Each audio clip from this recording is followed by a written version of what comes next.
सभी का स्वागत है आपका अपना क्लास मैजिकल क्लास 2.0 में। तो आज हम लोग पढ़ेंगे प्रमुख संगठन और उसके संस्थापक।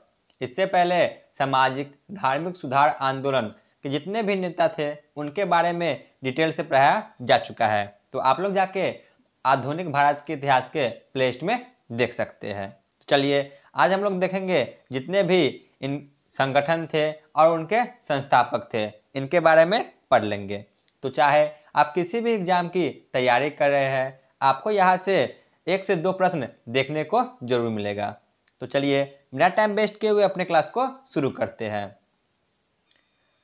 प्रमुख संगठन और उसके संस्थापक। आत्मीय सभा। आत्मीय सभा के संस्थापक राजा राम मोहन राय थे। जो आत्मीय सभा है इनकी स्थापना राजा राम मोहन राय के द्वारा किया गया था। वर्ष 1815 में राजा राम मोहन राय ने कोलकाता में आत्मीय सभा की स्थापना किया। इन्होंने 1815 ईस्वी में कोलकाता के पास आत्मीय सभा की स्थापना किया। आत्मीय सभा का उद्देश्य वेदांत के एकेश्वरवादी आदर्शों का प्रचार करना और जातिगत कुरीतियों के खिलाफ अभियान चलाना था। जो आत्मीय सभा का स्थापना हुआ था यह एकेश्वरवादी आदर्शों का प्रचार करना था और जो भी जातिगत कुरीतियां था इन्हें दूर करना था। इसीलिए आत्मीय सभा का स्थापना की गई। इसके बाद है ब्राह्मा समाज। तो ब्राह्मा समाज के संस्थापक राजा राम मोहन राय थे।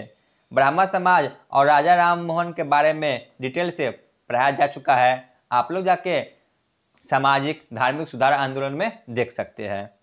तो ब्राह्मण समाज के संस्थापक राजा राम मोहन राय है। ब्राह्मा समाज की स्थापना अगस्त 1828 में किया गया था। शुरुआत में इसका नाम ब्राह्मा सभा था, बाद में चलकर इसका नाम ब्राह्मा समाज पड़ा। जब इसकी स्थापना हुई थी तो इसका नाम ब्राह्मा सभा था। थोड़े दिन बाद इसका नाम ब्राह्मा समाज हो गया।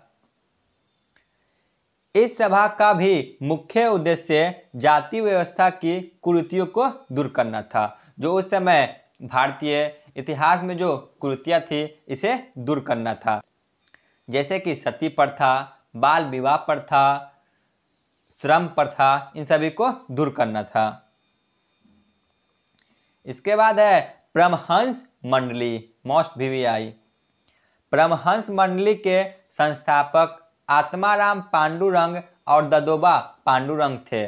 जो इनके संस्थापक है यह आत्माराम पांडुरंग और ददोबा पांडुरंग है। परमहंस मंडली की स्थापना वर्ष 1849 से 50 के बीच महाराष्ट्र में हुआ था। इस मंडली का मुख्य उद्देश्य जाति नियमों का तोड़ना था। जो अलग अलग जाति के द्वारा नियम लगाया गया था उन सभी को तोड़ना था, इनका प्रमुख उद्देश्य है। उनकी सभा में निम्न जाति के लोगों द्वारा पकाया गया भोजन सदस्यों द्वारा लिया जाता था। परमहंस मंडली के द्वारा निम्न जाति के लोगों के द्वारा पकाया गया भोजन को ग्रहण किया जाता था और निम्न सदस्यों को इसे बांटा जाता था। परमहंस मंडली के सदस्य एक ईश्वर में विश्वास करते थे। जो परमहंस मंडली के सदस्य थे ये भी एक ईश्वरवादी थे और एक ही ईश्वर में विश्वास करते थे। इसके बाद है वेद समाज।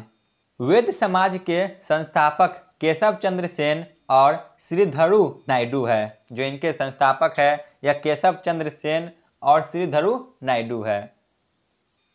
वेद समाज की स्थापना 1864 में मद्रास चेन्नई में हुई थी। इसकी स्थापना चेन्नई के मद्रास में हुई थी। वेद समाज ब्राह्मण समाज से प्रेरित होकर बना था। जो वेद समाज है यह ब्राह्मण समाज से ही प्रेरित होकर बनाया गया था। इसे दक्षिण भारत का प्रथम ब्राह्मण समाज के नाम से जाना जाता है। वेद समाज को ही दक्षिण भारत का ब्राह्मण समाज कहा जाता है। इसके बाद है प्रार्थना समाज। प्रार्थना समाज के संस्थापक आत्माराम पांडु थे।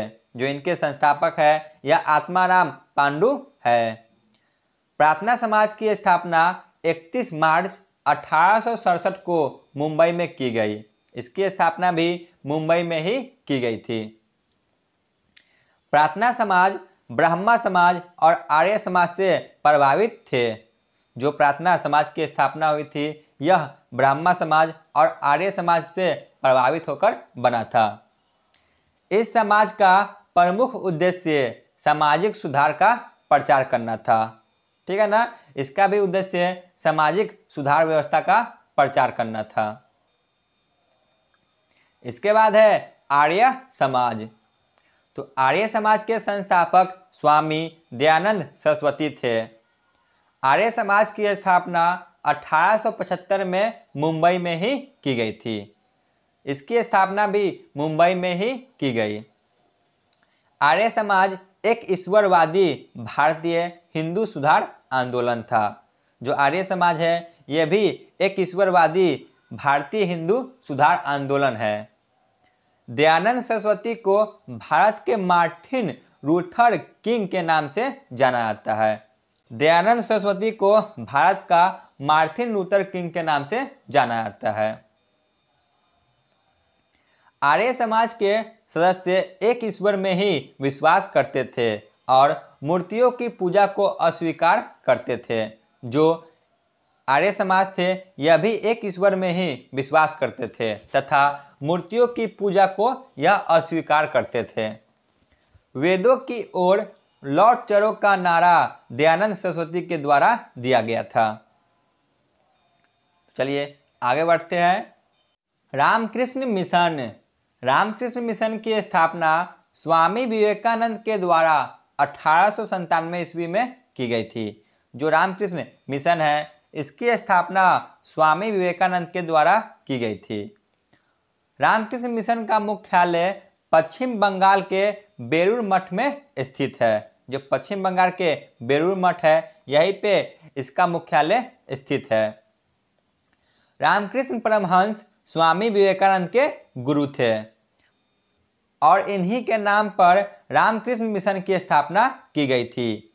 स्वामी विवेकानंद के गुरु का नाम रामकृष्ण परमहंस था और इन्हीं के नाम पर रामकृष्ण मिशन की स्थापना की गई थी। इसके बाद है थियोसोफिकल सोसाइटी। थियोसोफिकल सोसाइटी के संस्थापक मैडम HP ब्लाउस्की और कर्नल MS ओलकॉट थे। जो इनके संस्थापक थे वह मैडम HP ब्लाउस्की और कर्नल MS ओलकॉट थे। इसकी स्थापना 1875 में की गई, लेकिन इसकी स्थापना न्यूयॉर्क में की गई थी। इन्होंने अपना मुख्यालय भारत के मद्रास के अडियार में 1882 में बनाया था। इसकी स्थापना तो 1875 में न्यूयॉर्क में की गई। इसके बाद भारत में इसका मुख्यालय मद्रास के अडियार में 1882 ईस्वी में बनाया गया। बाद में चलकर इस आंदोलन को भारत में एनी बेसेंट द्वारा लोकप्रिय बनाया गया था। जो एनी बेसेंट थे इन्हीं के द्वारा इसे आगे चलकर लोकप्रिय बनाया गया भारत में। इसके बाद है servants of India society, most VVI। Servants of India society के संस्थापक गोपाल कृष्ण गोखले थे। इसके संस्थापक गोपाल कृष्ण गोखले थे।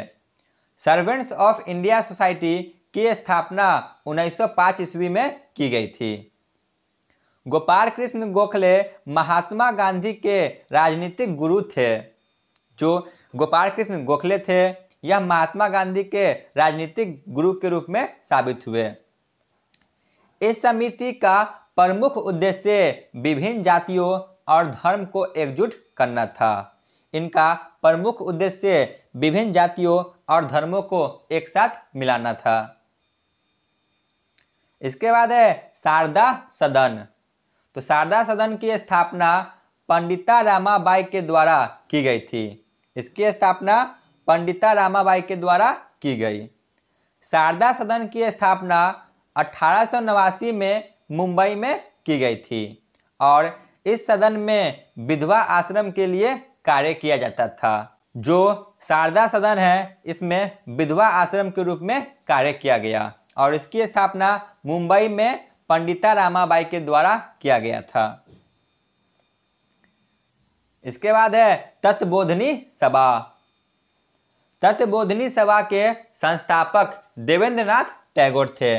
इसके संस्थापक देवेंद्रनाथ टैगोर थे और तत्वबोधिनी सभा की स्थापना 6 अक्टूबर 1839 में की गई।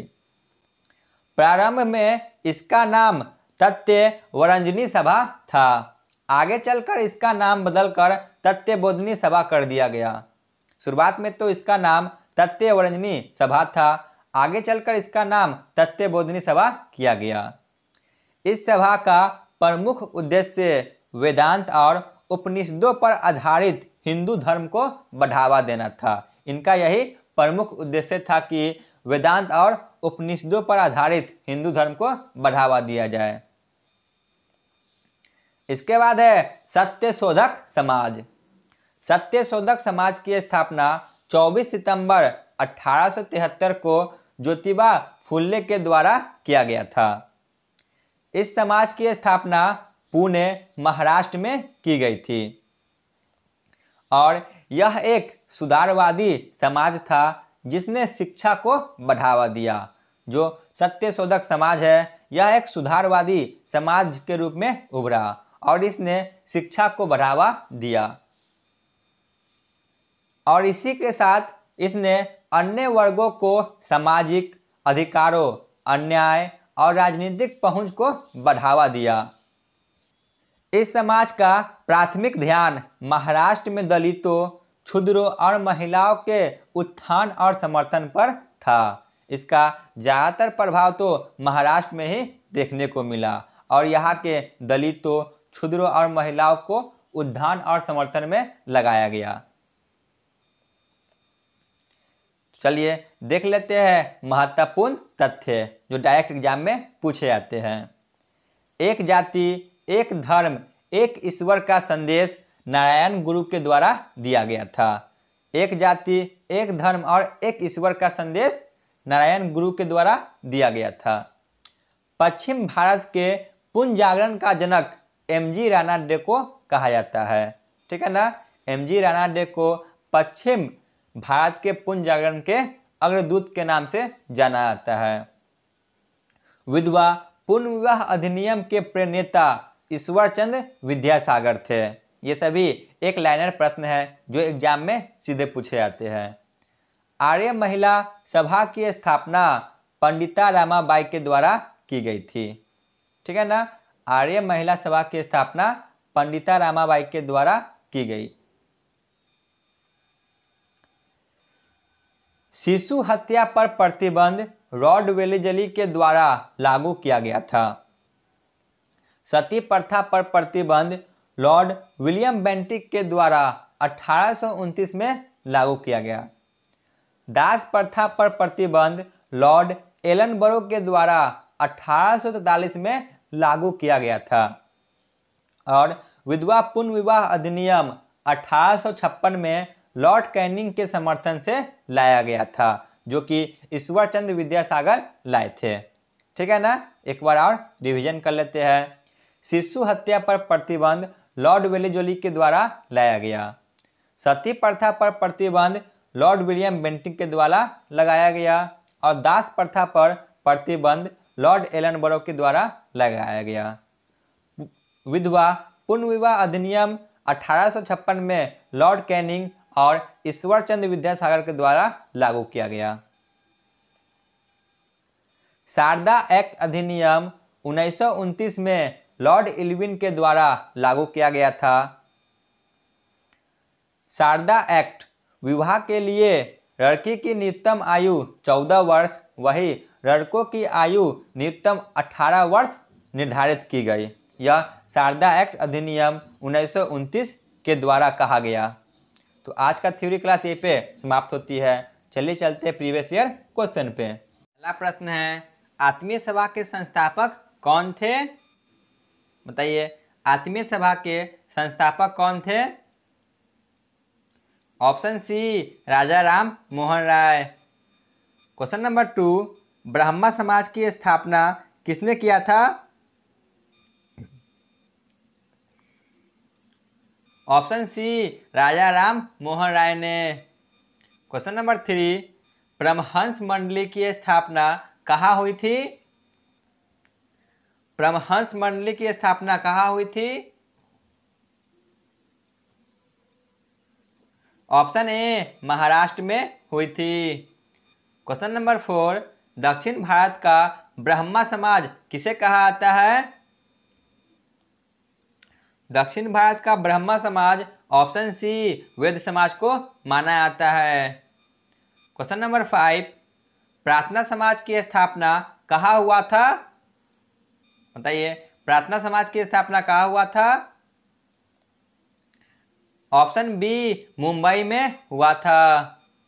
क्वेश्चन नंबर 6, आर्य समाज की स्थापना कब हुई थी? आर्य समाज की स्थापना ऑप्शन डी 1875 में हुई थी। क्वेश्चन नंबर 7, रामकृष्ण मिशन की स्थापना किसके द्वारा किया गया?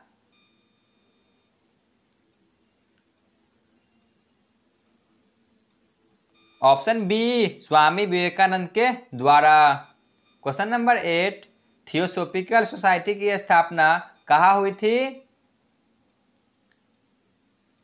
थियोसॉफिकल सोसाइटी की स्थापना कहाँ की गई थी?